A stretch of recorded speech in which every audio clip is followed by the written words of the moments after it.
Hello and welcome to News Central Now. I am Adebola Adedugba. The headlines.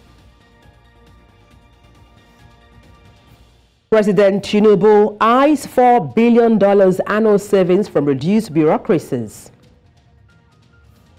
United Nations Special Envoy Bathili resigns. Malawi lifts visa restrictions to boost tourism and trade. Details shortly. News Central Now at this hour begins in West Africa, where President Bola Tinubu has announced that Nigeria could gain $2.7 billion yearly through the single window project, cutting $4 billion loss to bureaucracy and corruption. It disclosed this during the launch of the National Single Window Project in Abuja, aimed at streamlining trade processes. The project, a unified online platform, will simplify trade by providing a single point of access for Nigerian and international traders to government services. Tinubu emphasized its potential to enhance cargo movement and boost intra-African trade, facilitating $2.7 billion in annual paperless transactions. While noting that the economy can no longer stomach $4 billion annual losses, the Nigerian leader directed the Presidential Steering Committee on the National Single Window Project to dismantle all block webs in the way of trade efficiency. Let's also tell you that the Nigerian government announced that it has started allocating 8,925 houses to deserving applicants across the country under the National Housing Program, NHP. The Permanent Secretary of the Ministry of Housing and Urban Development, Marcus Ogumbi, made this announcement in a statement released in Abuja. On November 1st, 2023, the federal government set aside 50 billion naira to finance the construction of 40,000 units of housing under the Renewed Hope agenda. The first batch of the allocation process has already been completed after conducting a thorough review of the conditions and procedures involved in the sale of houses under the NHP. And now to security matters, where 6 policemen who were killed in Oheli, Delta State in March have been posthumously honored at an award and commendation ceremony in Abuja. A Force Public Relations Officer, Olumoyiwa Adejobi, made this known in a post on his X handle on Tuesday. Adejobi also revealed that the families of the fallen officers were paid their entitlements and they received donations from various government officials as the event. In March, the Nigeria police confirmed the deaths of 6 officers and 6 others while investigating the disappearance of 3 of their colleagues in Delta State. The police also said 8 suspects were arrested in connection with their killings. The Kano High Court will today arraign the immediate past governor of Kano State, Abdullahi Ganduje, on charges bordering on allegations of bribery, diversion, and misappropriation of funds, including the purported acceptance of $413,000 and 1.38 billion naira in bribes. The accused individuals, as listed in the right of summon, include Abdullahi Umar Ganduje, Hafsat Umar, Abubakar Bawuro, Umar Abdullahi Umar, Jibrilla Muhammad, Lamash Properties Ltd, Safari Textiles Ltd, and Lesage General Enterprises.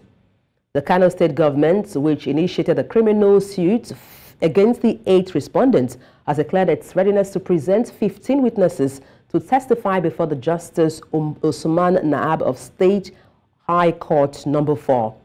Activities are still low-key as just a few journalists and some court officials are on ground.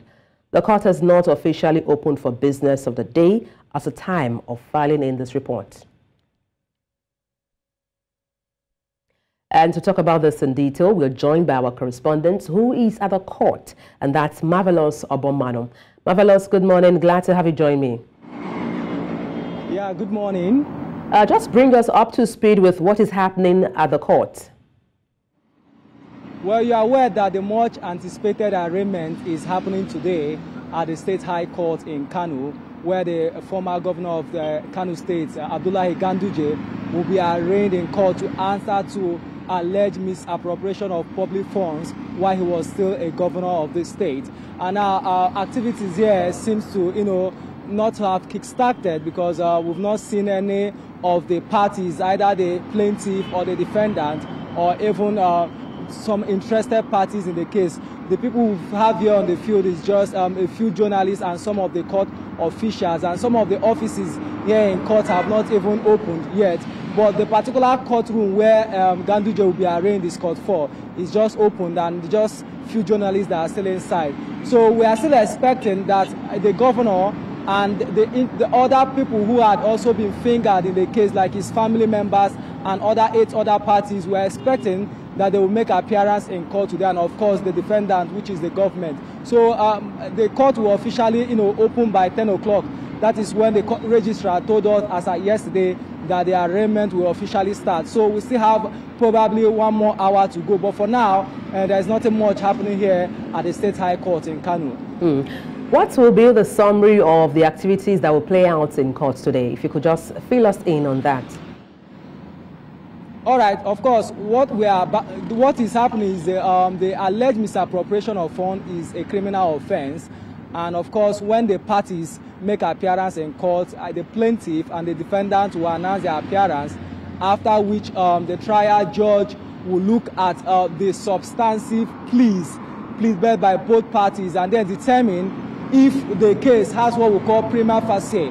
What prima facie actually means is that once the plaintiff brings substantive evidence and can plead, in front of the judge that those evidence are substantive enough, then it is now the trial judge that will determine if the case can now continue for pre-trial or trial. It is what will be determined today. So when the parties announces their appearance and then, of course, make some of their applications and raise some of their motions, and then, of course, the plaintiff, which is the government, of course, they said they will be calling 15 witnesses. So at the end of the day, if they raise substantive evidence to show that, yes, the case can continue, it is now left for the trial judge to look at the prima facie of the case, that's the evidence presented before it, and then determine if the case can, progress to pre-trial, and after the pre-trial, trial. Well, thank you so much for your insight, Marvelous Obamanu. We'll keep in touch with you for more on this. All right, thank you. In the northeast, the Kano State House Assembly has set up a committee to probe all finances, loans and contract projects awarded under the former Governor Nasiru El-Rufai administration. Governor Obasani had, during a town hall meeting, lamented the high debts inherited from his predecessor on May 29, 2023. On Tuesday, the Assembly set up a committee to investigate El-Rufai's top associate and senior counselor on investment, Jim Lowell.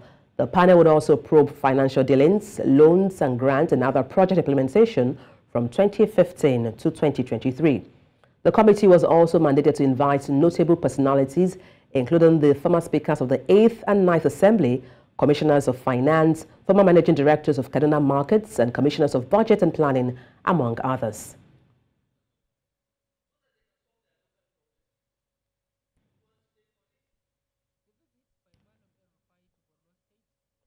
Barely 1 month after the demolition of a section of Jakonde Estate Ilasan in Lagos, residents are still in search of closure. While the Lagos State government is engaging the leaders of the Residents Association on addressing their concerns, the big question is how the huge housing deficits in the state and other major cities of the country can be reduced at the same time with urbanization and development. Providing answers to these, News Central today hosted a town hall meeting with the affected evictees of the estate and relevant stakeholders. Where are they taking us to? Another bush area? Now, and at that time, I was in SS3. I lost my father. Now, I'm a full man, a married man. Now, my children know this place as their own house. Now, they want to chase us out.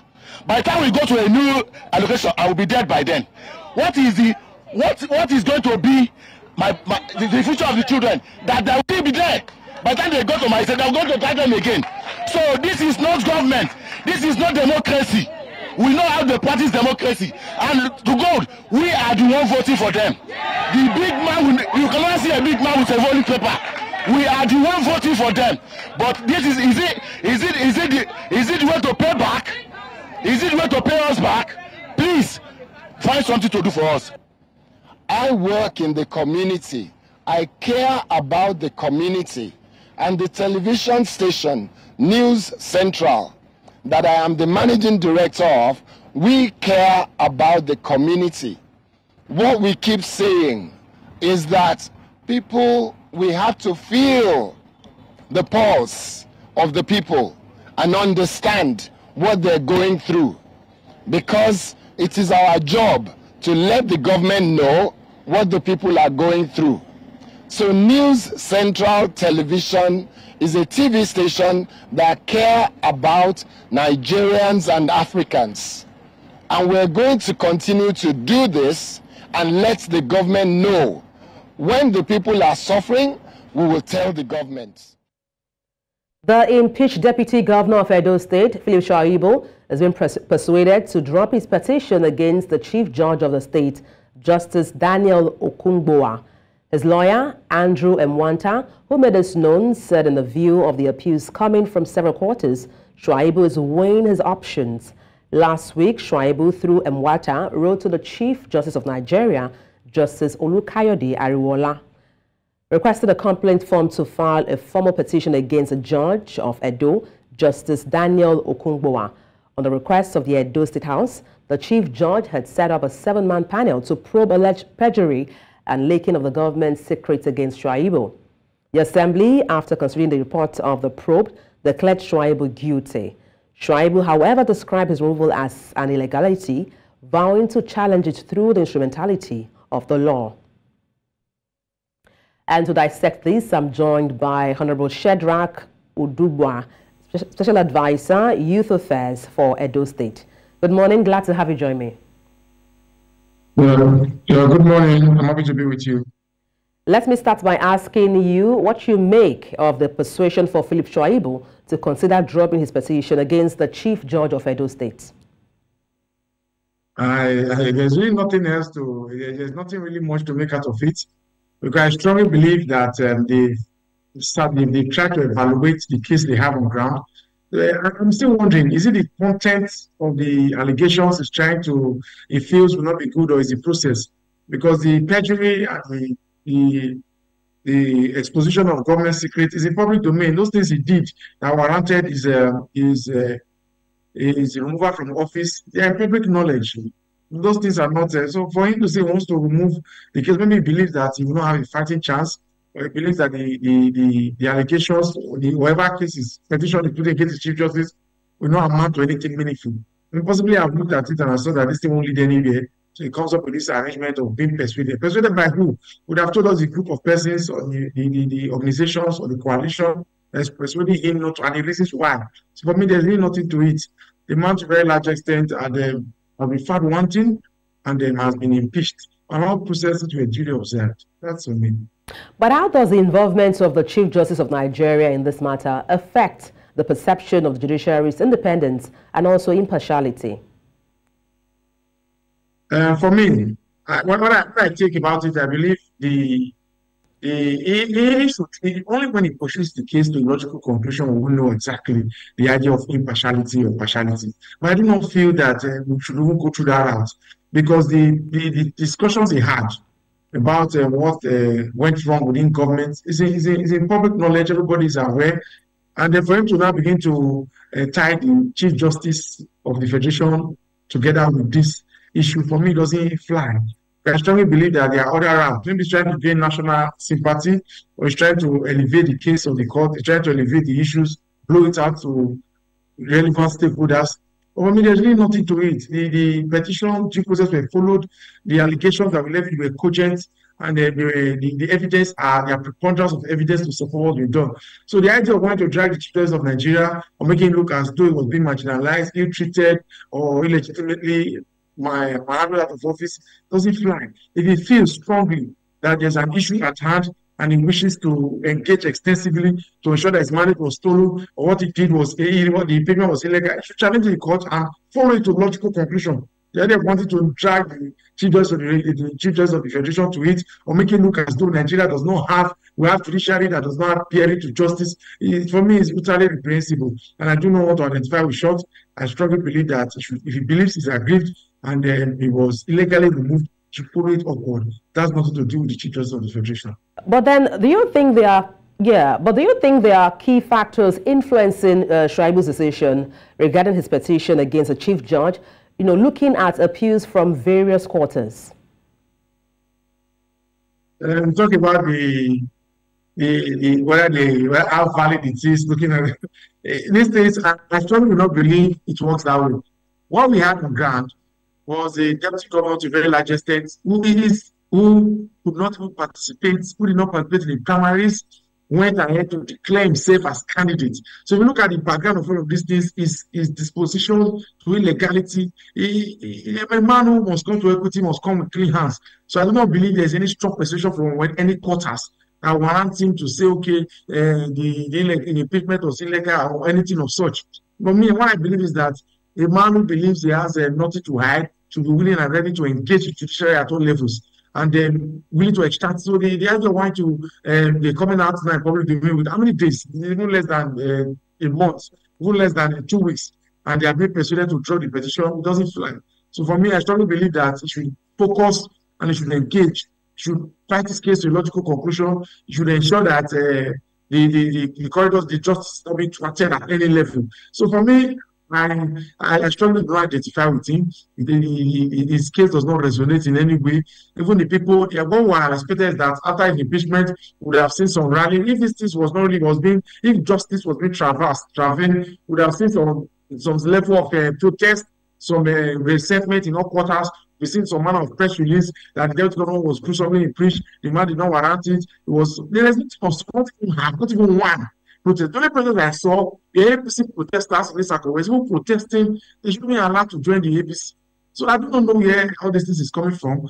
I just believe that trying to misinform the public, trying to buy sentiment with all of this idea of wanting to abandon their case, or you are being persuaded to stop the pursuit. It doesn't fly for me. And I can't even make head or tail of all of this arrangement. So for me, I believe the public should jettison all of these issues about persuasion and wanting to drop the case. If you believe you have a good case, you fight it to logical conclusion. That's my position.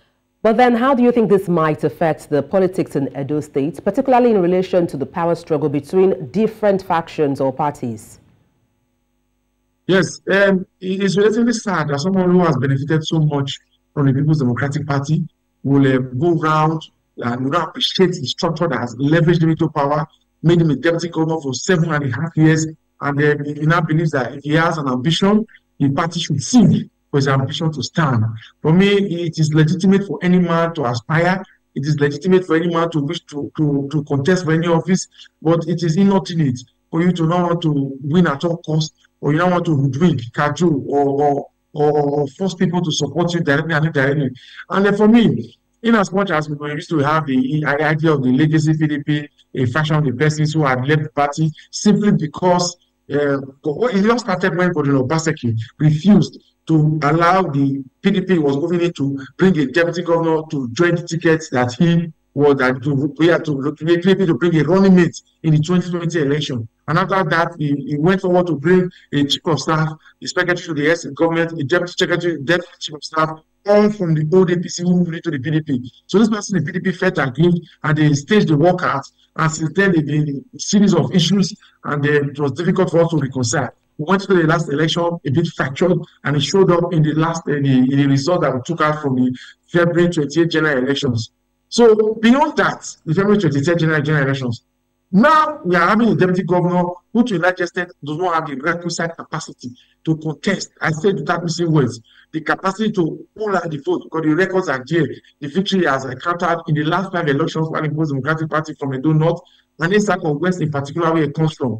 And the governor had said, even while he was campaigning to be governor, he had made remarks that since Edo South have had governorship for 8 years and 16 years straight, and Edo South, since Edo had deputy governor for 8 years, Edo North had deputy governor for 16 years, and they've now had governor for 8 years. It will only be good for the governorship to move to Edo Central. Edo Central has never produced a deputy governor, and even the governor they produced lasted for only 18 months. So that we do not have this issue of a political imbalance, where one region pays to now identify with the plans, the programs and projects or policies of government simply because they are being agreed or they perceive they're not being carried along in the power sharing. Because everybody must have equal access to power and empowerment for there to be an equal sense of fairness, justice. So, for example, if the deputy governor wants to run, he can support himself, he can morally support us, go to the primaries, contest. The governor must not directly or indirectly raise his hand and say you are a minority candidate. So the way I went even before the governor even declared his interest to support someone else,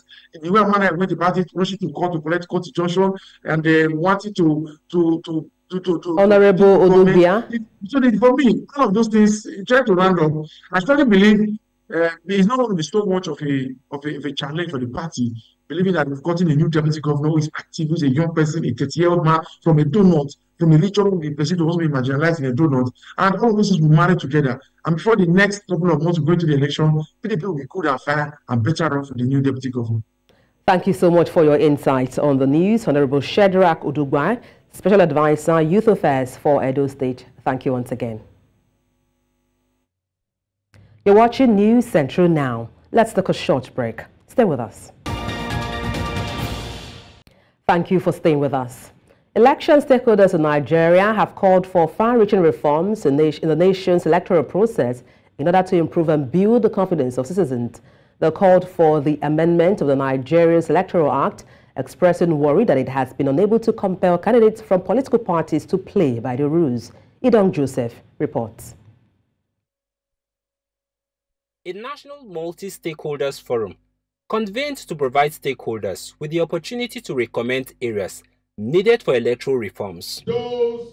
Inspired by controversies that trailed the 2023 general and off-cycle elections, especially surrounding the use of technology in voting and transmission of election results, they said there are visible gaps in the nation's Electoral Act. The quote-unquote glitch is that Nigerians head off on election day remains a major drawback as far as the 2023 election is concerned.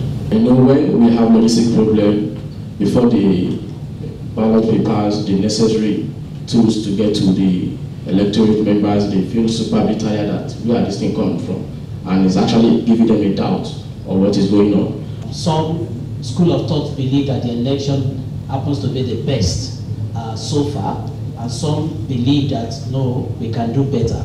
But whether we can do better, whether that has been the best, there is one underlying factor that everybody agrees on. There is a need to have a reform. Stakeholders here suggest areas of the Act which they think need amendments to improve Nigeria's electoral process. We cannot be using bimodal system of accepting the result. It is not possible. We can't use the bimodal system of taking the result manually and taking the result by electronic transmission. It's either we go by manual that we know it's going to favor us, or we go with the transmission itself. So the law should be straightforward in that aspect. There has to be a clear definition of how our laws are interpreted. It's still not very clear how our laws are interpreted. For example, the interpretation of 25% of votes, at least in 2 of the 36 states.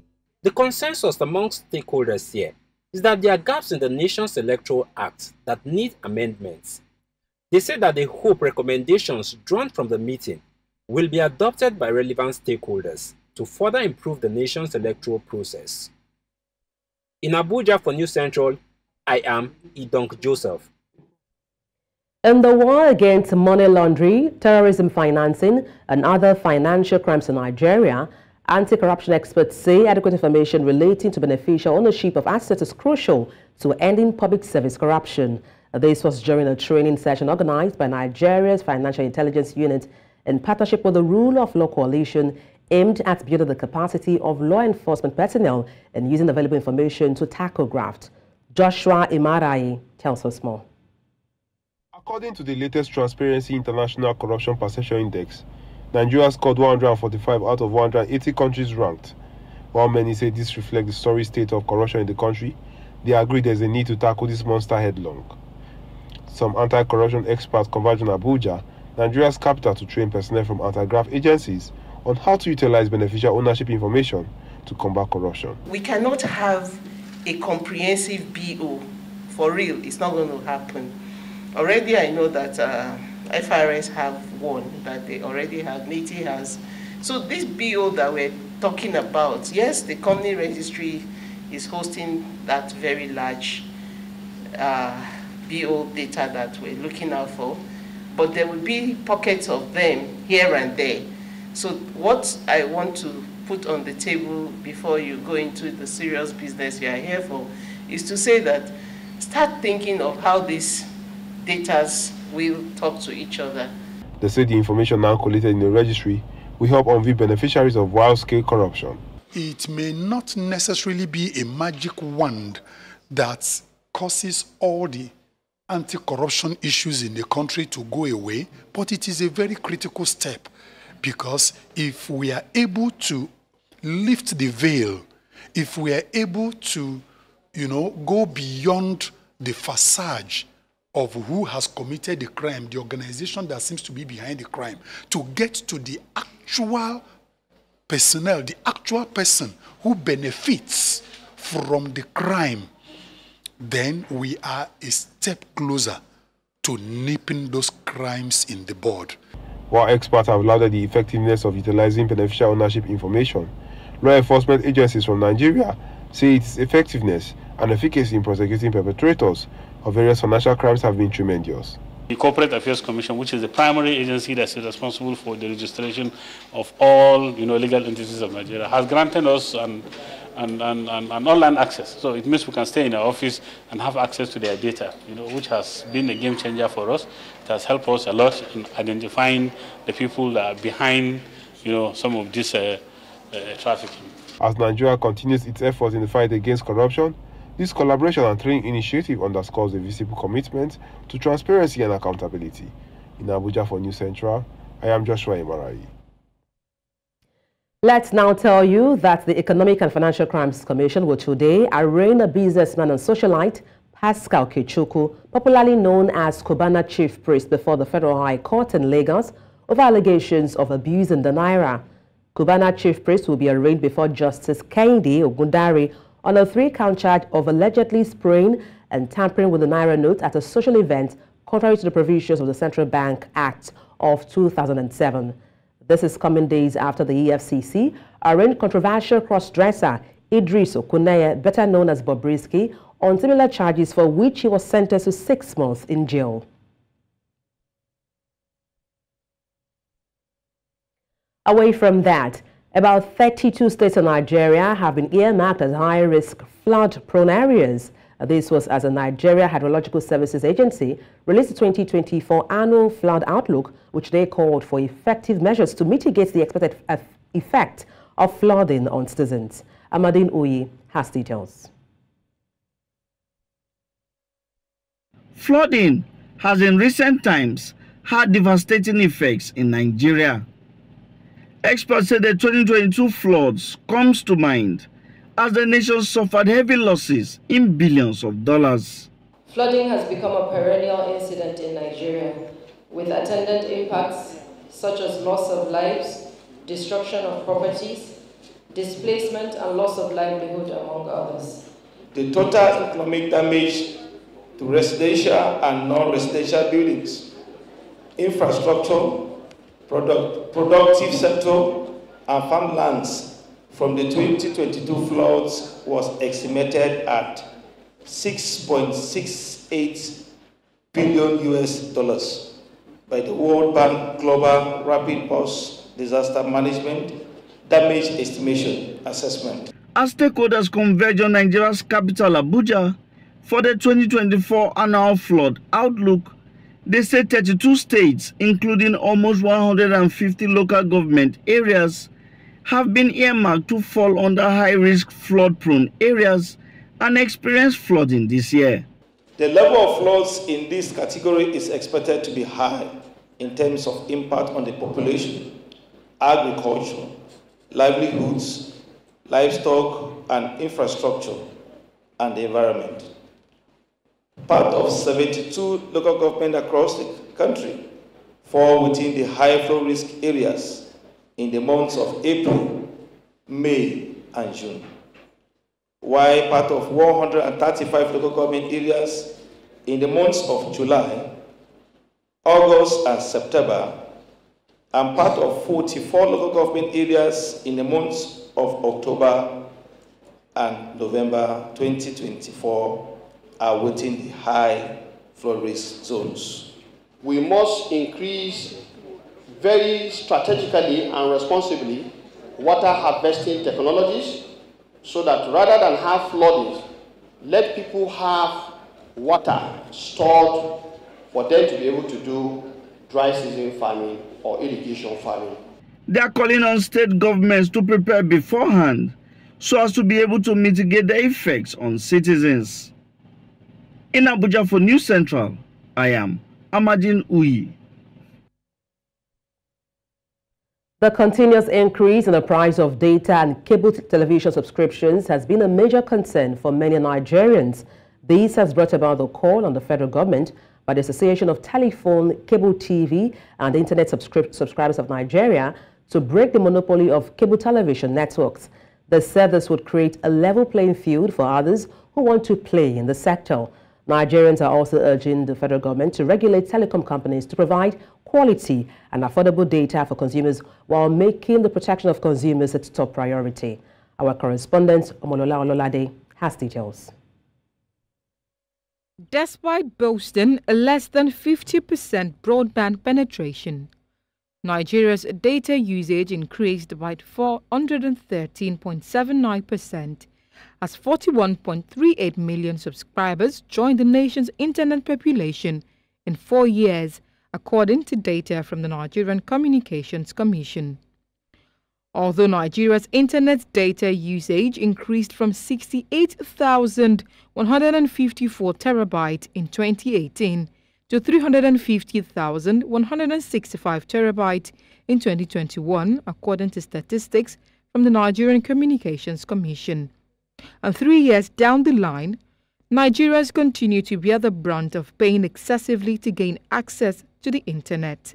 Besides the exorbitant prices of data, some Nigerians say contending with the rising cost of subscriptions to cable TV, especially because of the present economic situation, is not a joke. Recently, I tried to subscribe 7,600 and they said they've increased the plan to 12,000 or thereabouts. And after even paying the 12,000, they are still telling me that that is not the highest package. There are still other packages. I cannot even watch Premier League, which made me to pay that amount. For the 5,000 I spent, they would say 25 gig for 5,000 or 40 gig for like 5,000, but it doesn't last. However, the Association of Telephone, Cable TV and Internet Subscribers of Nigeria, in a bid to reduce tariffs for cable TV and internet subscriptions, urged the federal government to encourage indigenous television stations to break the monopoly of some of these cable televisions. The monopoly of DSTV and GoTV is too much. Challenging the federal government that should break that monopoly and they should give opportunity to the indigenous company to come on board. The idea of when you recharge your phone or you want to make call and you are saying hello, nobody is hearing you and your money is going out. Well, that era has to stop. The telecom service provider has to improve on their services to Nigeria. While the Nigerian Communications Commission earlier announced plans to introduce measures to curb data depletion due to complaints from consumers, many Nigerians believe there is a need for further scrutiny of the activities of the telecoms industry and cable television networks by the Federal Competition and Consumer Protection Commission. Coming up, Malawi lifts visa restrictions to boost tourism and trade. We have details after the break. Stay with us.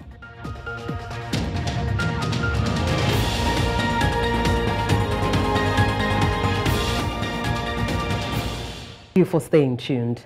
Visa-free travel is on the rise in Africa, with Malawi the latest country to ease restrictions.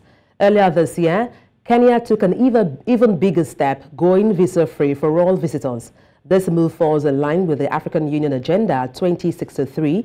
79 countries, including the UK, China, Russia, and members of SADC and COMESA are on the list. These new visa regulations in Malawi allow multiple entry visas with up to 12 months validity. Malawi's move to boost tourism and trade in the country. And to talk about this in detail, I am joined by Dr. Bertha Chikaza, Acting President, Economics Association of Malawi. Good morning from here. Glad to have you join me. Good morning. Just share with us, how does visa restrictions affect the flow of tourists into Malawi, and what impact does this have on the country's economy as well as tourism industry? Okay, thank you. The visa restrictions in the country tend to actually discourage inflow of tourists, just because visa applications tend to be cumbersome, but also there was no readily available information where these tourists could actually obtain and be able to come into the country. And so that restricted a lot of tourists, and the country was losing a lot. And on top of that, a lot of trade was not moving because of these visa restrictions. And so that's where I think the ATM strategy was coming in, seeing that tourism can contribute largely to the economy if actually we remove these restrictions that come about with these applications, and also the lack of straightforward, application processes which tend to restrict these visa applications. Let's look at the economy. What are the potential economic benefits or even setbacks from easing visa restrictions in Malawi?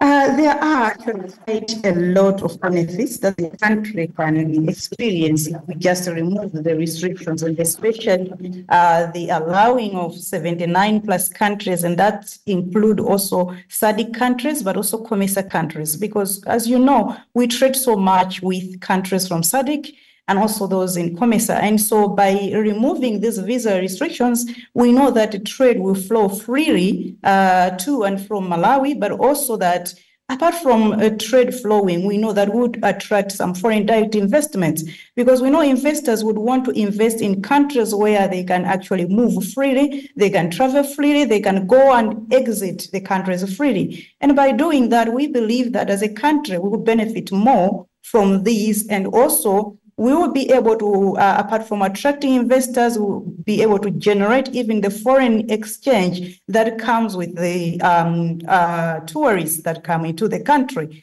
And so there are so many benefits that we noted that by bringing in, these visa-free issues, then I think the country can benefit, because, a thriving tourism sector tend to increase FDI, tend to contribute a lot to the economy. And, there are so many success stories that we can borrow from and we can talk about. So it will be a game changer for the country. Talking about success stories, are there other countries you can reference that have successfully leveraged visa policies to boost their economy and as well as tourism sectors?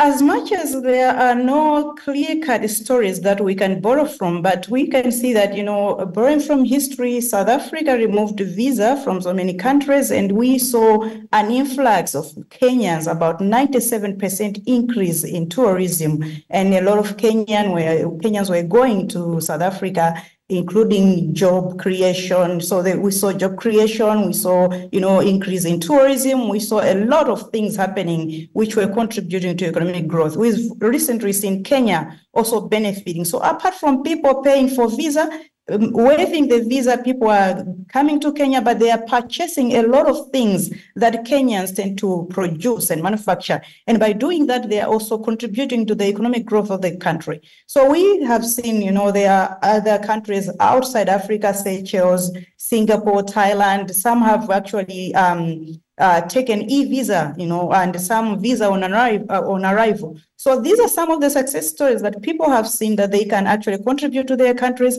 And we believe that Malawi can also benefit if it just puts, the right infrastructure in place and actually leverage on the visa-free nations that we have actually accorded. Thank you. Dr. Bertha Chikaza, thank you so much for your insight on the news. Thank you. Over 60 Chinese invested enterprises operating in the Republic of South Africa have today participated in yet another job fair in support of the ongoing and wide intervention to boost employment opportunities, particularly for young people in South Africa. Last year, President of the People's Republic of China, Xi Jinping, was in South Africa for his 4th state visit, where an important consensus was reached with President of the Republic of South Africa, Cyril Ramaphosa. The meeting ushered the China-South Africa bilateral relations into an era and together wrote a new chapter in building a high-level China-South Africa community with a shared future. Our correspondent, Bonganis Ziba, has details.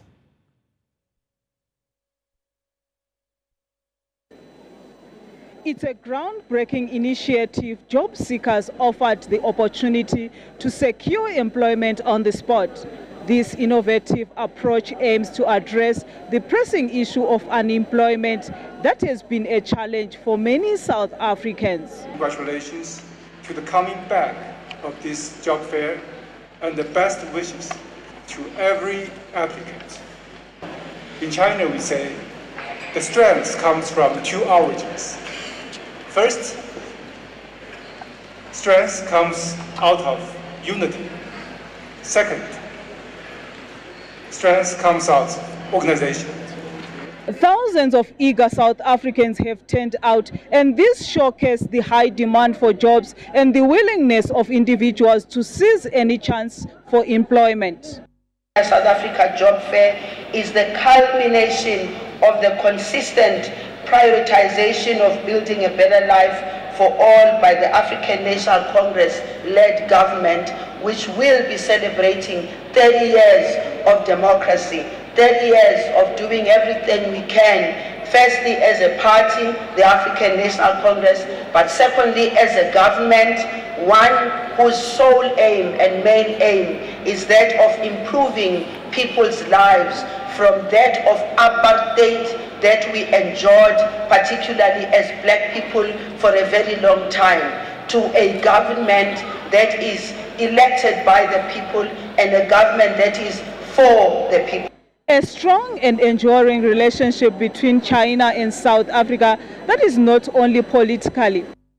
Through these collaborative efforts and mutual support, both nations are working together to create opportunities, growth, and prosperity for their people. It's a very great initiative in terms of giving us the chance to come here and apply for jobs on the spot, and to be able to see all the different companies here and have a lot of more options in terms of what we want to do according to our qualifications. Today I'm happy to be here because it will help people, young people, to get jobs. I'm happy. The turnout here today is a testament to the resilience and determination of South African people, as well as the commitment of China to support its partner in times of need. Together, they are forging a path towards a brighter future for all. Culturally, the two countries have fostered exchanges in education, tourism, and cultural activities, deepening mutual understanding and respect between their people. China has also supported South Africa in various capacity building programs, initiatives aimed at promoting sustainable development and social progress. Both countries continue to flourish and bring about positive change for their people. At Galaga Estate in Midrand, for News Central, Bongani Siziba.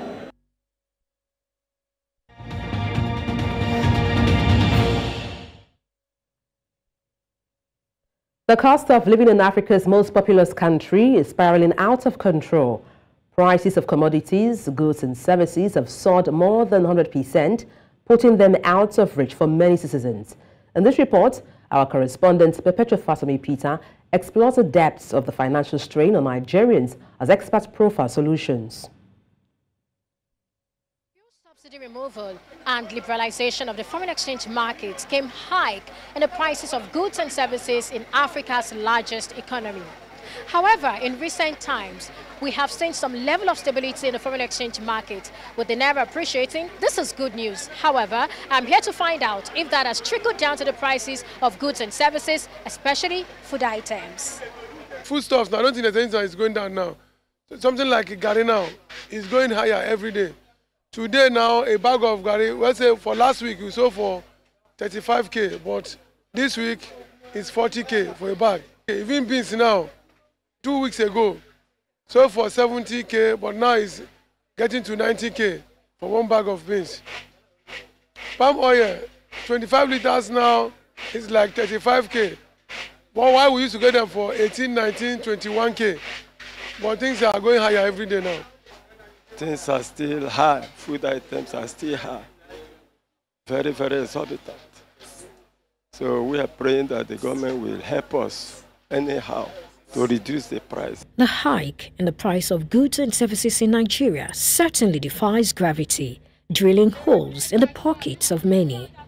According to the National Bureau of Statistics, NBS, intra-city bus transportation has skyrocketed from 647 naira 50 kobo in February 2023 to 951 naira 76 kobo in February 2024.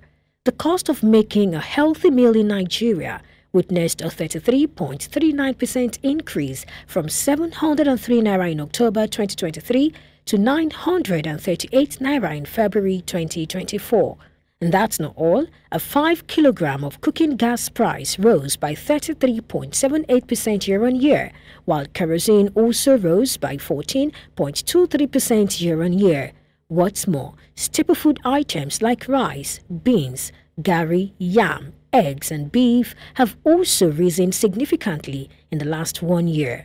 A sum up of these shows that an average household of 5 spends over 100,000 naira on essentials in a month. Yet, the average salary for a grade level 8 civil servant is 81,000 naira, while the minimum wage is 30,000 naira. The question remains, how are citizens coping and for how long?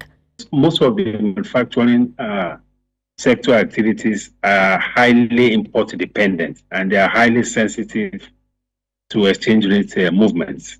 So that is where the impact will begin to manifest. But again, because many of these manufacturers, distributors, importers already have existing stock which they had bought at a very high price. Until they exhaust those stock or those inventories, we may not begin to see the immediate impact of the depreciation of the appreciation of the currency. The truth about economics is that prices are sticky when it comes to reversing, but when it's progressing, it's sporadic. So we might not see the increase, we might not see the change in near term.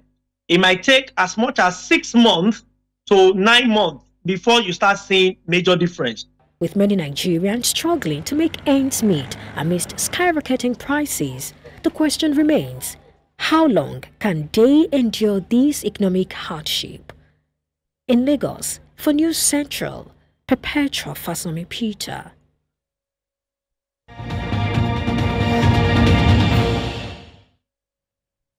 Senegal is poised to make history by hosting Africa's inaugural Youth Olympic Games in 2026, scheduled to unfold in Dakar, its capital city.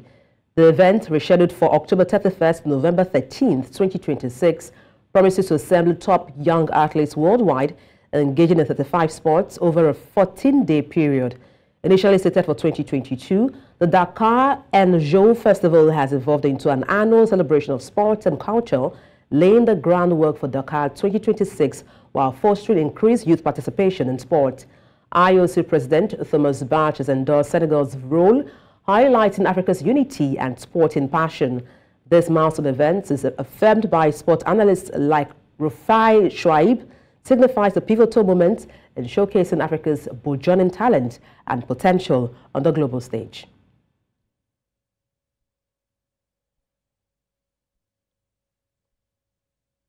And that's all on the news at this hour. But before we go, let's take a look again at some of the major stories. President Tinubu eyes $4 billion annual savings from reduced bureaucracies. United Nations Special Envoy Bathley resigns. Malawi lifts visa restrictions to boost tourism and trade. Send your eyewitness report to the WhatsApp number on the screen and follow us on social media. We are at News Central TV. You can watch us live on DSTV, channel 422, Star Times, channel 274, Avo TV, and YouTube. Many thanks for watching. I am Adebola Adedugba.